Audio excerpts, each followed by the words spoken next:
My name is Cassidy. I'm 33 years old, and on Christmas Eve, in my parents' kitchen in Hamilton, my brother Devin shoved a casserole dish hard across the counter into my hands, and when the hot ceramic burned through the oven mitt and I pulled back and said, "Devin, that's hot, be careful." His girlfriend Amber stood up from her seat at the table and told the entire room that I had always been jealous of them, and that I had ruined every family holiday we'd ever had. My mother set down her wine glass. She looked at the mark rising on my palm. Then, she looked at me, past the redness, past my face, and said, in the voice she reserved for things she had already decided, "Cassidy, you need to apologize to your brother. You know how much he's been dealing with." My father pushed back from the table, walked to the front hallway, and opened the door. I had spent 2 full days on that dinner. That's what I do. I own a catering company, 12 employees, a commercial kitchen on Barton Street that I built from nothing over 7 years. I had made the turkey, the cranberry galette, the roasted root vegetables, the stuffing from scratch. I had driven to my parents' house at noon to set up, borrowed my mother's good tablecloth, arranged everything, so it looked like the kind of Christmas she described to people she wanted to impress. And I had made 4 dozen butter tarts from the recipe my grandmother Iris had written out for me on an index card the year before she died, the same recipe I had built my entire business around. I left all of it on the counter. I picked up my coat, and I looked at Amber, and I said very quietly, "I hope it was worth it." Then I walked out into the cold December air and did not look back. They thought I'd be calling from the car before I even reached the highway. That was the pattern, and they knew its shape better than I did. I left. I had 15 minutes to myself on the 403. The guilt kicked in. I turned around. I'd been performing that pattern for years. They'd built their lives around it. What they didn't know was that 12 days before that Christmas, I had already submitted the cancellation requests. Not in anger, not as a threat. Quietly, methodically, the way I'd close out a catering contract I had decided not to renew.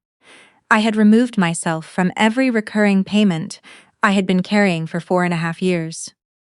And on Boxing Day morning, the first notification hit my brother's inbox.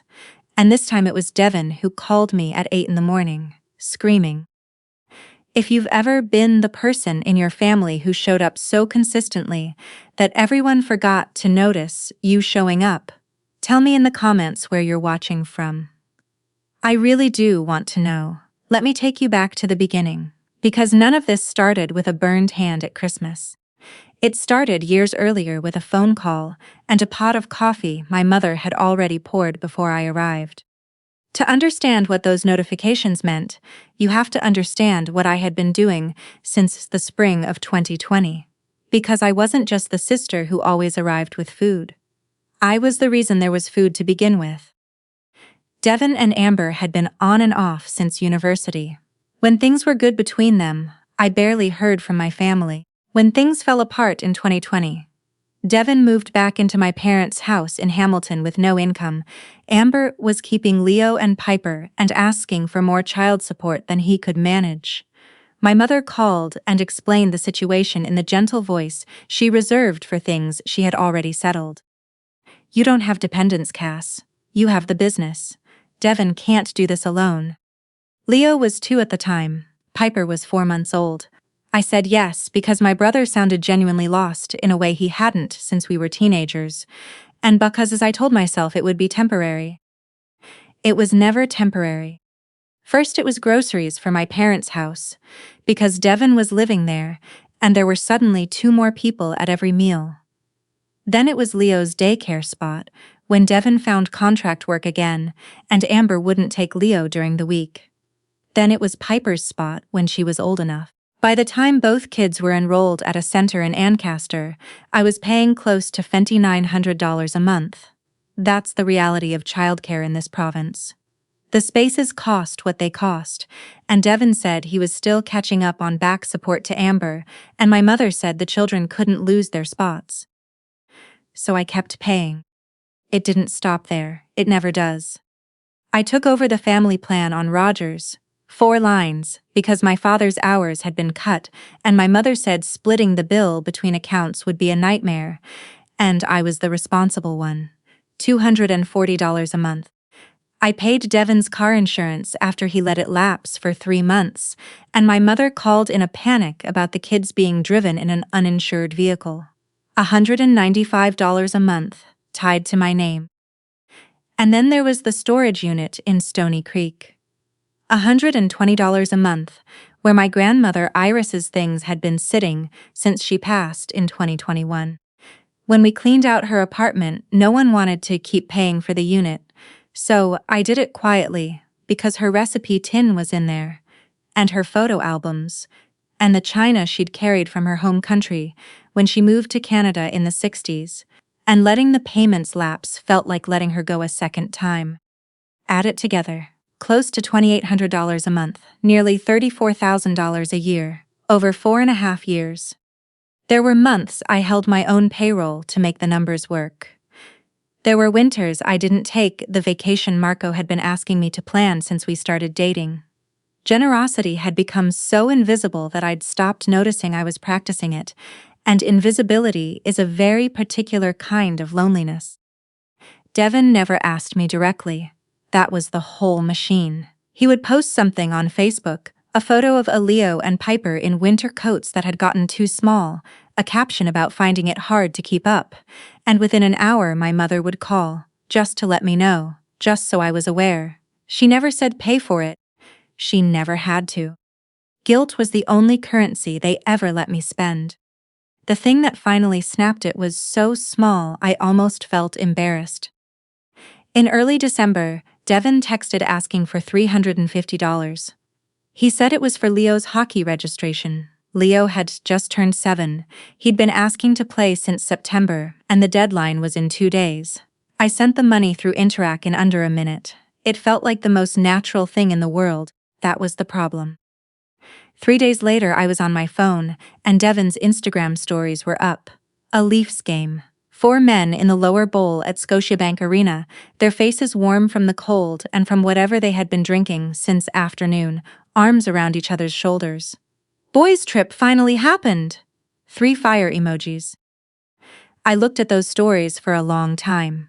Then I looked at the Interac notification in my banking app. Then I set the phone down on my kitchen table, and I sat with the quiet for a while. It wasn't about the $350. It was never really about the money when you got underneath it. It was that he had looked at me, looked at the person who had been quietly carrying him for 4.5 years, and he had seen an option. A number he could text with a reason. Not a sister. Not someone he might ask how the business was going before telling her what he needed. I opened the app. One by one, I canceled everything. I gave myself 2 weeks.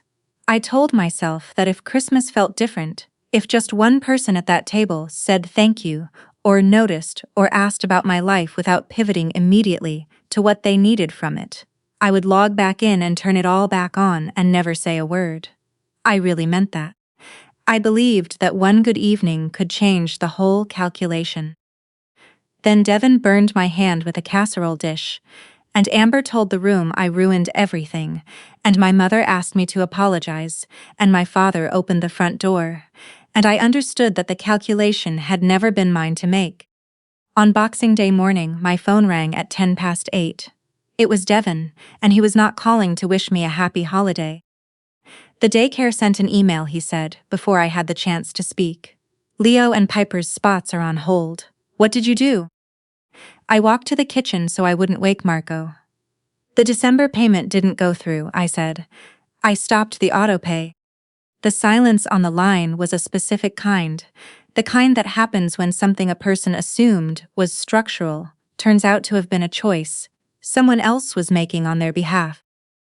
You were paying that, he said. For 3 years, I said. The spots, the Rogers plan, your insurance, and the Stony Creek storage unit, all of it. Turn it back on. No, please. He said it the way you'd speak to a piece of software that had stopped cooperating. I don't think I will, I said, and I hung up. The calls came in waves after that. My mother left 4 voicemails before noon. The first was warm, reminding me how much the kids loved seeing me, how we were family. The second was practical, listing what would fall apart if I didn't act by the end of the billing cycle. The third was cold in the way that honest things are cold, and in it, she finally said the thing underneath all the other things. We are your family. You don't just get to stop. The fourth was quiet, mostly tears, and I noticed that not one of the four asked a single question about the mark on my hand from Christmas Eve, or about what had happened at the table the night before. They didn't want to know how I was. They wanted to know when the payments were coming back. A few days later, a text came from a number I didn't recognize. Devin had borrowed someone's phone. Turn it on. 3 words. No name, no please. I didn't answer. The Rogers suspension notice went out at the end of the billing cycle. Devin's car insurance lapse letter arrived at my parents' address the following week. He didn't call to ask how to handle it. He posted on Facebook a long public paragraph about how his sister was punishing his children over a holiday argument, how she had always held money over the family's head, how people showed their true character eventually. Dozens of comments flooded in from people who had never seen the inside of my bank statements, telling him how strong he was, how sorry they were. He still thought this was about Christmas Eve. He thought I had sat down one night and decided to hurt him. He had no idea that simply stopping had been enough to show everyone what I'd been holding up. The letter that nearly broke my resolve wasn't any of those. It came from the storage facility in Stony Creek. 60 days past due. Late charges had brought the balance to $430, and if it wasn't paid, the unit's contents would go to public auction on February 3rd.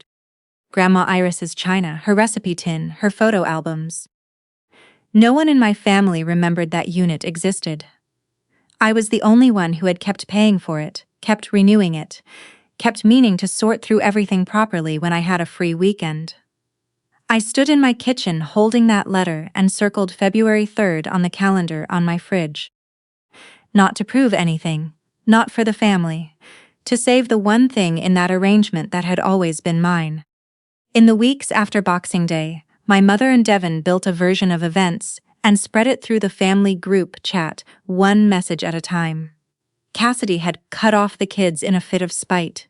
Cassidy had always had a problem with Devin's relationship with Amber. Cassidy had never been as generous as she presented herself. She had always held it over everyone. A cousin I hadn't spoken to in a year sent a broken heart emoji. An uncle said he always thought I seemed more interested in my business than in the family. No one asked me a single question. That's the thing about a family that has already decided who you are. Your silence isn't proof of anything except the story they needed you to confirm. But something else came through the chat. My Aunt Beverly, my mother's younger sister, sent me a private message, just one line. Something about this doesn't sit right with me, sweetheart. She was the first crack in the whole structure. 2 days later, she called. Her daughter Shioban had been at Christmas Eve, 17, quiet, had spent most of dinner propping her phone against a water glass filming videos for TikTok. She had caught everything. Devin reaching across the counter, the casserole dish sliding hard into my hands, the redness spreading across my palm, Amber standing up, my mother's response. Clear audio, 3 minutes and 40 seconds, from about 4 feet away. I'm not going to do anything with it unless you tell me to, Beverly said. But Siobhan showed it to me, and I need you to know it exists. She also told me what Devin had told his children. He had told Leo and Piper that I didn't want to see them anymore, that I had decided the family wasn't worth my time. Piper was 4, Leo was 7. They were carrying a lie their father had handed them and told them was true. Beverly said Piper had drawn a picture for me during the week between Christmas and New Year's. A page from her coloring book, colored in with yellow and brown markers, 2 figures at a counter, one small and one bigger, and above them, round shapes that were apparently butter tarts. Piper had told Beverly they were me and her baking. The way we did on Saturday mornings at my kitchen on Barton Street before Devin decided the kids came home too tired and put a stop to it. I hadn't cried over the insurance letter. I hadn't cried over any of the voicemails. I sat at my kitchen table, and I cried over a coloring page from a 4-year-old. I run a business. I keep every invoice, every transfer confirmation, every statement, because numbers that aren't documented don't exist when someone decides to argue. That week I pulled everything out. 4.5 years of Interact transfers with Devin's name, or my parents' joint account in the recipient field, daycare invoices with my email address in the billing contact, Rogers statements in my name, insurance confirmation emails, Stony Creek storage receipts organized by month. It all fit into one folder. That's how much space 4.5 years of my financial life took up when I put it in order. 6 inches of paper. That's how small they had made me. I wasn't building a case against anyone. I was building a record that the story couldn't edit, because the next time someone in that family told the version of events where I was the villain, I wanted something in the room that wouldn't move. On January 28th, 6 days before the auction, I drove to Stony Creek and paid the $430 in cash. The clerk said I'd cut it close. I rolled up the unit door and everything was exactly as I had left it. Grandma Iris's china in boxes she had packed herself, each piece wrapped in newsprint, her photo albums. And on top of one box, the recipe tin, the red one with the white daisies on the lid, held shut with a rubber band she'd probably stretched around it before we helped her move. When I lifted the tin, I felt something shift inside beyond the weight of the cards. I slid the rubber band off and opened it. Nestled between the recipes, underneath the butter tart card, was a sealed envelope. My name in her handwriting, not Cassidy but Cass, the way she always wrote it, quick and certain. I didn't open it there. Some things you save for when the room around you can hold them properly. My mother organized a family dinner in mid-February. She sent a message to the group, a chance to clear the air and move forward together. Not an apology, not an acknowledgement, an invitation to reset. I went because of Leo and Piper, and because Marco had looked at me the night before and said, "You don't have to prove anything." I knew that. I wasn't going to prove anything. I just needed the truth to exist in that room out loud, one time, in front of everyone who had been handed the other version, so it could stop being something only I knew. I want to be honest about how close I came to not going at all. Twice that week, I picked up my phone to text my mother that I was done. Staying home would have been safer, but I kept thinking about Piper carrying a lie she thought was her fault. And about Leo, who was 7 years old and old enough to wonder why Saturdays had stopped. I didn't need those 20 people to love me. I had let go of that somewhere around the 3rd voicemail. I just needed the truth to be in the room once, where it couldn't be edited. There were about 18 people at my parents' house. Devin sat at the center of the table with Leo beside him, and Piper on his lap. Amber was there, composed. My mother moved through the room like someone who had stage managed this and was confident in the outcome. She waited until everyone had plates.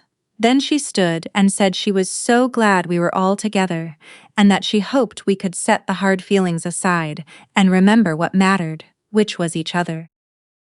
Then she looked at me. I think Cassidy has something she'd like to say to her brother. The room turned. 20 faces waiting for the version of me they'd been told about. I put the folder on the table. "I'm not going to raise my voice," I said. "I'd just like everyone to look at a few things, and then you can make up your own minds." I laid the pages out the way I'd lay out a catering proposal, methodically, one category at a time.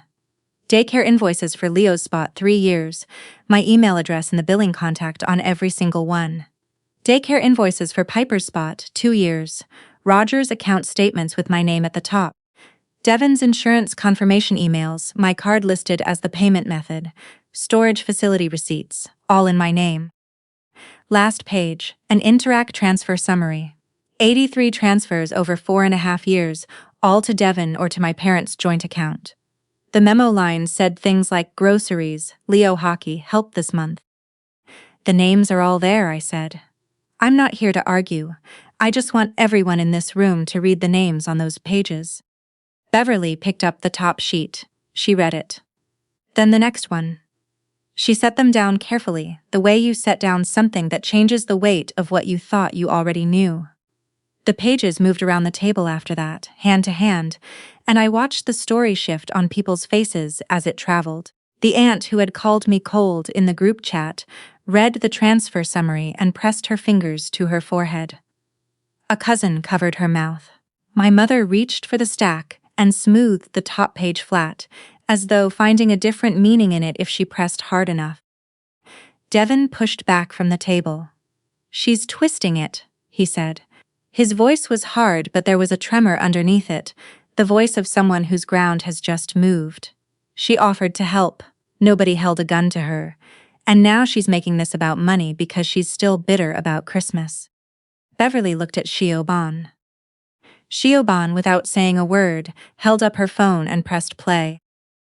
The room heard the audio before they processed the image, the sound of the casserole dish. My voice, flat and even. "Devin, that's hot, be careful." And then Amber's voice, unhurried and clear. "You have always been jealous of us.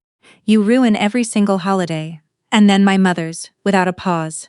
"Cassidy, apologize to your brother." No one in that room could unhear it. The kitchen light had been good. You could see the mark on my palm. You could see me reach for my coat. You could see my father walk to the door and open it without looking at me. Amber's expression had gone very still. Devin stared at the phone, and then at the folder, and then at a fixed point on the tablecloth between them. My mother drew breath to speak. "Dad." Leo's voice, 7 years old, very small and very clear in the silence, looking at his father from the chair beside him. "You told us Aunt Cassie didn't want to see us anymore, but those papers have her name paying for our daycare. Both of those things are true at the same time?" The room went quiet in a different way than it had been before. My father had been sitting at his end of the table without speaking, which was the version of him I had known my whole adult life. Present but managed, keeping his silence at a careful temperature. He looked at Leo. Then he looked at the transfer summary that had made its way down to his end of the table. He set it down. "I borrowed $4,500 from Cassidy in the fall of 2020, he said. His voice came out rough and low. "I needed the roof done before winter. I didn't tell your grandmother." He looked at my mother once and then looked away. "I have never paid it back. I told myself it wasn't my business how this family treated her. And then I walked to the front door on Christmas Eve and I opened it." He stopped. "I should have walked out beside her." My mother said, "That is not helpful right now." He didn't respond to her. He looked at me, and he kept looking, the way he hadn't been able to at Christmas. His eyes were red. I had my phone in my coat pocket. I had a voicemail saved from 2020, the one he had left me the day the roof payment cleared, where his voice was warm in a way it never managed to be in person, where he said, "I don't know what we'd do without you, sweetheart." I had thought I might play it. I had imagined the shape of that moment for weeks. I left the phone in my pocket. He had named what he'd done in plain language, in front of everyone who needed to hear it. He didn't need my evidence to confirm what he'd already said himself. I looked around the table. I looked at my mother, who was holding the edge of the folder as though she could still gather the story back if she just kept her hands on it. I looked at Devin, who was looking at his son, and who for the first time I could remember had no performance ready. "I didn't do any of this to hurt Leo and Piper," I said. "Everything in that folder is what I was doing for Leo and Piper." There is a difference between those two things. And I think most of the people in this room have always known that, and I think you know what you were agreeing to every time you said nothing. I closed the folder. I picked up my keys. Before I reached the door, Piper climbed down from Devin's lap and ran across the room and pressed something into my hand. She had brought the coloring page herself, folded into the front pocket of her overalls. I crouched down and held her, and I didn't let go for a while. Leo came and stood beside me while I was still crouching, very serious the way 7-year-olds are when they're working something out. "You're going to come back on Saturdays," he said. "For making the tarts?" Yes, I said, I am. I meant it the way you mean something you've already decided is true. I stood up, no one moved to open the door. In December they had opened it to push me out.